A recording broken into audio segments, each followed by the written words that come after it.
శ్రీనివాస్ చౌదరి గారు, ముందుగా మీ దగ్గర నుంచి నేను స్టార్ట్ చేస్తాను. శ్రీనివాస్ చౌదరి గారు,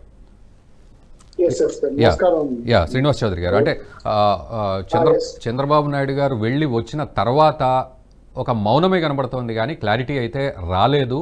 and at the same time అక్కడ కొంత చర్చ జరిగింది, మొత్తానికి ఎన్డీఏలోకి ఆహ్వానించినట్లుగా ఒక చర్చ జరిగింది.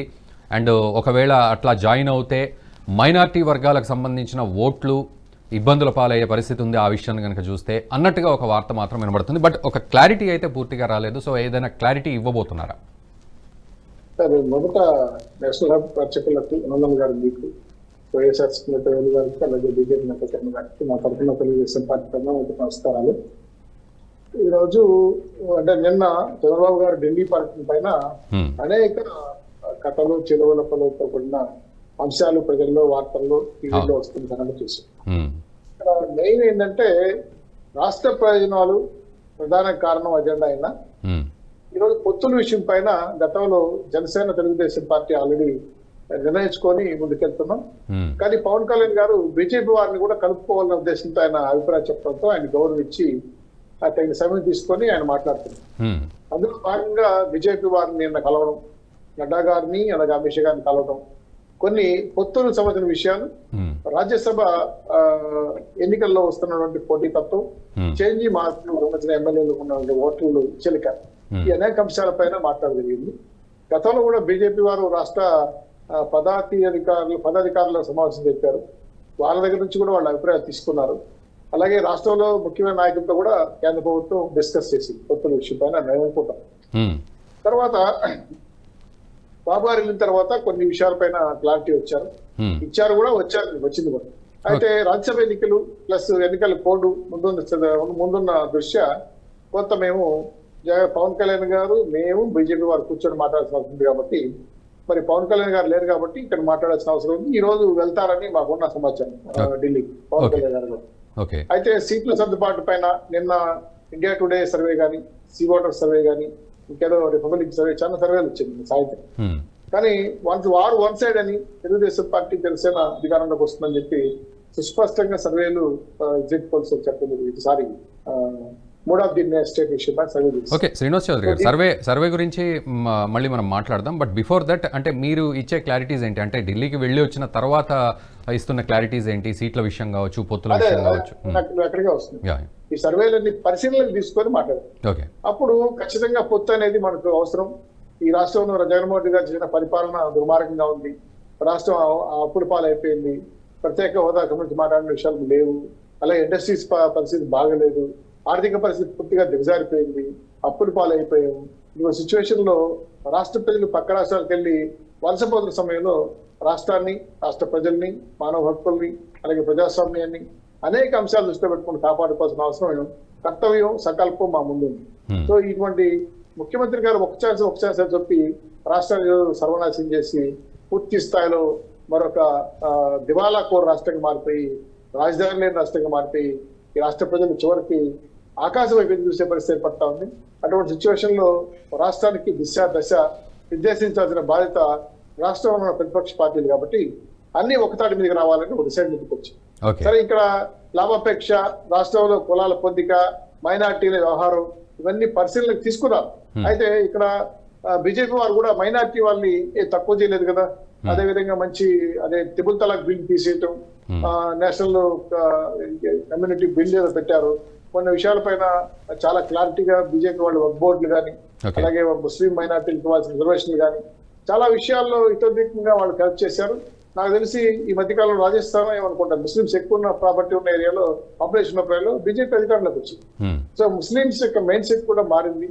ముస్లిం మహిళల్లో ప్రధానంగా చాలా తలాక్ బిల్ పైన మంచి పరిణామం రావటం, వాళ్ళు కూడా మంచి మార్పు తీసుకురావడం కూడా జరిగింది. అయితే కొన్ని చిన్న అంశాలు, ఏదో వాళ్ళ దానికి సంబంధించిన కొన్ని అంశాల విషయం పైన, ఆ సిఏఏ బిల్ పైన కొన్ని అభ్యంతరకరమైన అంశాలు ఉన్నాయి కాబట్టి అవి ఖచ్చితంగా వివిధ 28 రాష్ట్రాల్లో విభిన్న సంస్కృతి, సాంప్రదాయాలు, మతాలు, కులాలు ఉన్న ప్రాంతాల్లో సహజంగా ఉంటాయి. అవి క్రమేణా దారికి వస్తాయని ఆలోచనతో ముందుకు వెళ్తున్నాం. అయితే ఖచ్చితంగా జనసేన తెలుగుదేశం పార్టీ బీజేపీ వారి పొత్తుల్లోకి 2024 ఎన్నికల్లో పోతా అనే విషయాన్ని మాకున్నట్టు క్లారిటీ ఉంది. అయితే అధిష్టానం వ్యక్తపరిచే వరకు మేము కూడా ఏం మాట్లాడలేదు. ఎందుకంటే వాళ్ళు వెళ్ళొచ్చారు, సమావేశం అయిన తర్వాత ఈ రోజు జగన్మోహన్ రెడ్డి గారు కూడా కలవడం, ఈరోజు జగన్మోహన్ రెడ్డి గారు కూడా కలవడం రాష్ట్ర ప్రయోజనాల కోసం అంటున్నారు. బట్ కలిసిన తర్వాత మరి పరిణామాలు ఏ విధంగా ఉంటాయి? అదే ఇప్పుడు మేము బాధపడేది ఏంటంటే నిన్న బాబు గారిని పిలిచారు, మనం వెళ్ళి కలిసి వచ్చాం. వెంటనే ఢిల్లీకి వెళ్ళి స్పెషల్ ఫ్లైట్ లో వెళ్ళి వాలిపోయాడు. ఆయన పైన పోయి రావాలి వేస్తున్నాక అని చెప్పి అయ్యో బీజేపీతో వీళ్ళు కలిసిపోతున్నారు, నా పరిస్థితి, నా బెయిలు జైలు, నా కుర్చీ పరిస్థితి అని చెప్పి పరిగెత్తుకుంటూ వెళ్ళి నాకు అమిత్ షా గారు నాకు ఇంటర్వ్యూ అన్నట్టు. నేను దానికి వైఎస్ఆర్సీకి వాళ్ళు ఏమంటారంటే ఒక ముఖ్యమంత్రి పోయి ప్రధానమంత్రి కలవడం కానీ దాంట్లో ఏముండదని వాళ్ళు సమర్థించుకుంటారు. కానీ 25 సార్లు పైచిలకు ఢిల్లీకి వెళ్ళిన మా ముఖ్యమంత్రి గారు రాష్ట్రానికి ఏమి తేలా, కనీసం ఆ రోజు నుంచి ఈ రోజు వరకు ఒకే ప్రశ్న ఉంటూ పైన డేట్లు మారుతా ఉంటాయి. అది ఏమొచ్చినా ఏమో రాదు జనానికి తెలియదు. పక్క రాష్ట్రానికి ఏమో రాష్ట్రం ఇచ్చేసా, మన గవర్నమెంట్ సంబంధించిన అప్పులు బకాయిలు ఇచ్చిపోయినాయి. మోడీ గారే సాక్షాత్ పార్లమెంట్ లో ఆంధ్రప్రదేశ్ కి అన్యాయం జరిగింది అని చెప్తున్నప్పుడు కూడా మా ముఖ్యమంత్రి స్పందించకపోగా చాలా ఇబ్బందులు ఎదుర్కొంటున్నాం. అలాగే పోలవరం ఆగిపోయింది, అమరావతిని ఆపేశారు, వైజాగ్ జోన్ పైన ఆయన వైష్ణవ గారు జాతీయ రైల్వే శాఖ మంత్రి గారు 53 ఎకరాలు ఇచ్చి ఉంటే మీరు జోన్ ఇచ్చేవాడు అన్నారు. అంతకన్నా ఘోరమైన పరిస్థితి ఈరోజు రాష్ట్రంలో ఉంది. అలాగే చాలా యూనివర్సిటీలు, చాలా మెడికల్ కాలేజ్ పర్మిషన్ ఇచ్చిన ఈ రాష్ట్రం భూములు ఇవ్వట్ల, వాళ్ళని కనీసం ఇవ్వాల్సిన సౌకర్యాలు కల్పించట్లా. చివరికి కడప బెంగళూరు రైల్వే ట్రాక్ కూడా ఆపడి బారేశారు. నేషనల్ హైవేస్ కి చాలా వరకు భూములు ఇవ్వకుండా ఎన్హెచ్లు ఆపేశారు. అంటే ఈ రాష్ట్ర ప్రభుత్వం దాచుకోవడం పంచుకోవడం తప్ప అభివృద్ధి పైన పూర్తిగా పక్కెళ్ళిపోయింది. ఈ రోజు జగన్మోహన్ రెడ్డి గారి పరిస్థితి ఓటమి అంకంలో ఉన్నారు. కౌంట్ డౌన్ స్టార్ట్ అయింది. నా పరిస్థితి, కేసుల పరిస్థితి తెలుసుకోవడం కోసం సాష్టాంగం చేయడానికి వెళ్ళారేమో ఢిల్లీకి అని మేము అనుకుంటున్నాం. పూర్తి స్థాయిలో ఆయన వ్యక్తిగత విషయాలు, కేసులు తప్ప రాష్ట్ర ప్రజలకు సంబంధించి ఏ మాట కూడా మాట్లాడలేదని గతంలో సీనియర్ ఐఏఎస్ ఆఫీసర్ ఆంధ్ర రాష్ట్రంలో మరికి వచ్చి చెప్పారు. ముఖ్యమంత్రి గారు, మంత్రులు కానీ రాష్ట్ర ప్రజల గురించి ఎవరు మాట్లాడడం లేదు, వాళ్ళు వ్యక్తిగత ప్రజల గురించి మాట్లాడుకుంటున్నారు. కేంద్ర ప్రభుత్వం కూడా దీన్ని చూసి చూడటం గుమ్మనైపోయారు. కాబట్టి వాళ్ళకే లేని అవసరం మాకేందని ఎదురెత్తే పరిస్థితి వస్తుంది. అయినా ఒకరిద్దరు సిన్సియర్ గా ఉన్నట్టు బీజేపీ నాయకులు ఏదో రాష్ట్రానికి రావాల్సిన కొట్లాడుతున్నారు, తీసుకొస్తున్నారు. దానికి కూడా వైఎస్ఆర్ సింబల్ స్టిక్కర్ వేసుకుంటున్నారు. అదేంటి నా కొన్ని సర్వశిక్షాభిమాన నిధులు కానీ. శ్రీనివాస్ చౌదరి గారు, మీరు అన్న పాయింట్ ఇక్కడ వేణుగోపాల్ గారి రెస్పాన్స్ ఏ విధంగా పద్ధతి మార్చి వ్యవహరిస్తుంటే బాగుండేది. కేంద్ర ప్రభుత్వానికి పన్ను స్టిక్కర్ తీసుకోవడం కరెక్ట్ కాదు. పైన రాష్ట్ర ప్రభుత్వం చేస్తుంది అప్పుల పైన కూడా మాకు చాలా శ్రీనివాస్ చౌదరి గారు ఆ విషయాలు మళ్ళీ జగన్మోహన్ రెడ్డి గారు ఢిల్లీకి వెళ్ళారు కాబట్టి ఢిల్లీలో ఎటువంటి సమాచారం ఇవ్వకుండా వెళ్ళాడు కాబట్టి ఆయన చెప్తే బాగుంటుంది.